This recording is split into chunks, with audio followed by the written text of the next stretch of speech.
It's a warm California night in 1976.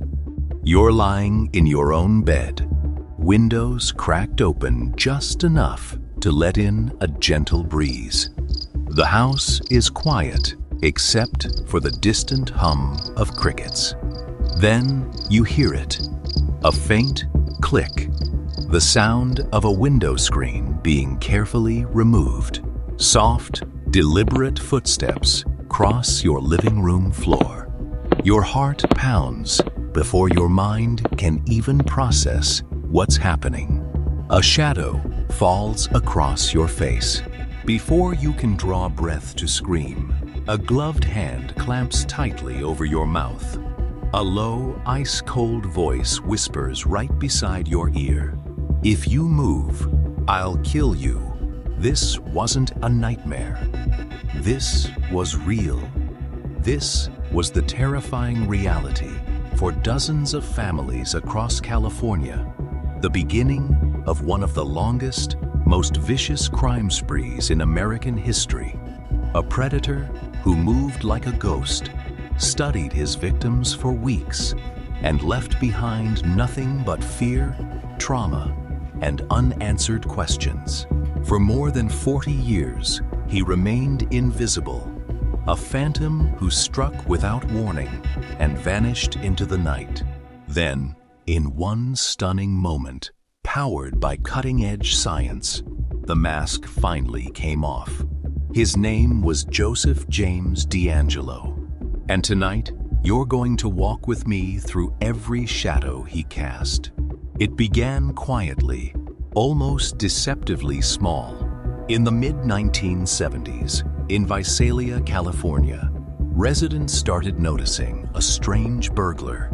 He didn't grab expensive jewelry or big electronics like most thieves. Instead, he took personal, intimate items, women's underwear, small keepsakes, coins from jars, and sometimes even food from the refrigerator, which he would casually eat while still inside the darkened house. Police nicknamed him the Visalia Ransacker. At first, he seemed like a creepy nuisance rather than a serious danger. But beneath that surface, something far darker was awakening. By late 1976, the crimes transformed into something horrifying. In Sacramento, a wave of brutal sexual assaults began. The man the media later called the East Area Rapist targeted young women, couples, and families. He was patient and terrifyingly meticulous. He would phone victims days or even weeks in advance, breathing heavily into the receiver without saying a word, just enough to let them know someone was watching. He studied their daily routines, noted when they left lights on or off, cut phone lines with precision, unlocked windows ahead of time, and disabled outdoor lighting so he could move unseen. When he struck, he came prepared. He carried his own bindings, shoelaces, cords, towels torn into strips. He separated husbands from wives, often forcing the man into another room. In some cases, he stacked dishes precariously on the husband's back and warned in a calm, menacing voice that if they moved and the dishes crashed, he would return and kill everyone. The assaults were savage, degrading, and designed to break the spirit as much as the body. Survivors later described a man who seemed to feed on fear itself. He whispered threats, laughed softly at their desperate pleas, and in some chilling moments, even cried afterward, as though a part of him was conflicted. Yet, that part was never strong enough to make him stop. Entire neighborhoods went into lockdown. Families bought guns, installed heavy deadbolts, and formed citizen patrols. Fear hung thick in the air like fog that refused to lift. Children were kept indoors after dark. Women avoided being home alone, yet he continued to slip through every defense. He knew the layouts of houses better than the people who lived there. He was a planner, a watcher, a hunter who seemed always one step ahead. Then the horror escalated to murder. In 1979, the attacks turned deadly.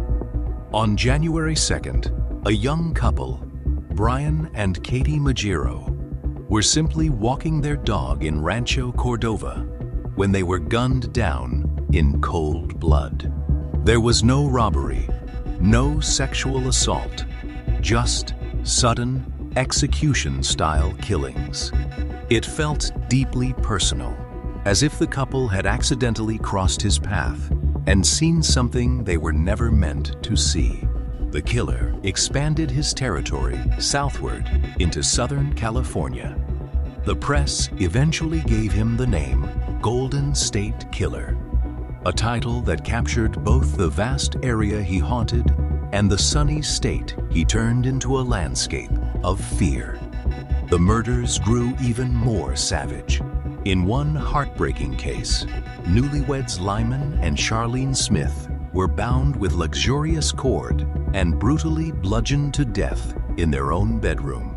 Charlene had been raped before the final blows fell. The killer left behind a clear signature of pure rage mixed with absolute control. In another attack near Dana Point, a father was shot dead while desperately trying to protect his children from the intruder. The pattern was unmistakable now. This man didn't just want to steal or assault, he wanted power. He wanted to destroy the safety of home itself. He wanted to prove that no one, anywhere, was truly safe. He even taunted law enforcement and the public by sending letters and strange poems to newspapers, boasting about his superiority and hinting at future attacks. The 1980s brought more fear, more victims, and more unanswered questions. Then, just as suddenly as the terror had intensified, it stopped. After 1986, the phone calls ended. The broken windows and midnight intrusions ceased.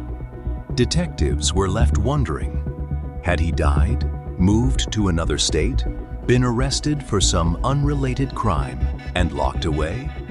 The case turned ice cold. Victims tried to piece their shattered lives back together.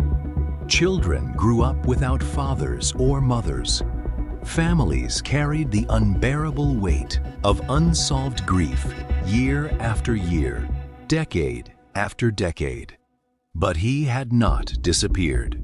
He had simply gone quiet, living among ordinary people as though nothing had ever happened. Joseph James DeAngelo was born in 1945. He served in the Navy during the Vietnam War, then became a police officer in the 1970s, working in burglary units, the perfect position for gaining intimate knowledge of how homes could be breached. A shoplifting incident eventually got him fired, but that was only the visible surface. Behind closed doors, he lived as a divorced father of 3 daughters. He worked as a mechanic and truck driver. Neighbors described him as a grumpy but unremarkable man who kept to himself. No one, not even those closest to him, suspected the monster living right next door. For 40 long years, the investigation dragged on painfully. Thousands of suspects were questioned. Millions of dollars were spent. DNA evidence collected from crime scenes sat patiently in storage, waiting for technology to advance enough to speak. He had hidden in plain sight for decades, living an ordinary life, smiling at neighbors, raising a family, and going to work like any other man. No one suspected him. No one even came close. But time will tell who the real criminal was. And time did tell. In 2018, after more than 40 years of silence, investigator Paul Holes and a team of genetic genealogists finally unlocked the truth. They uploaded the killer's DNA from old crime scenes into a public genealogy database and began building family trees. Slowly, methodically, the net closed in. On April 24, 2018, when officers surrounded a quiet home in Citrus Heights and swabbed the cheek of an elderly, unassuming man, the match came back undeniable. The phantom who had terrorized California for years was finally unmasked. Joseph James DeAngelo. The arrest sent massive shockwaves across California and the entire country. Victims who had lived in silent fear for decades finally heard his name spoken aloud. Some collapsed in tears of relief and long-delayed justice.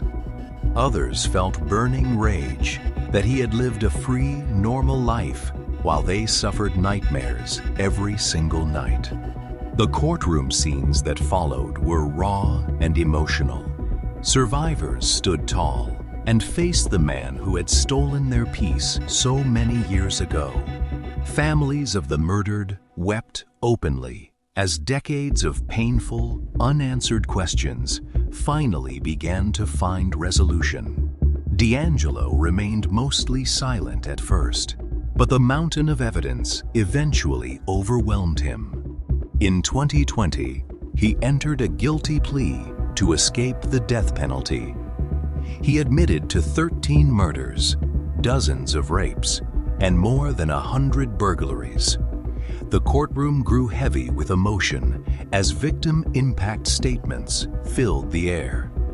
One brave survivor looked him directly in the eyes and declared that she refused to let him hold any power over her life any longer. Another spoke movingly about the lifelong nightmares that followed just one night of terror. The judge delivered multiple life sentences without the possibility of parole. For the first time in over 4 decades, the Golden State Killer was finally caged. If this story shook you, hit the like button. Share it with someone who loves true crime. Subscribe and turn on notifications for more powerful solved mysteries. And tell me in the comments, could you ever have suspected your own quiet neighbor? Thank you for walking with me through the shadows. Stay safe, stay aware, and remember, some monsters wear the most ordinary masks. Until next time, keep searching for the truth.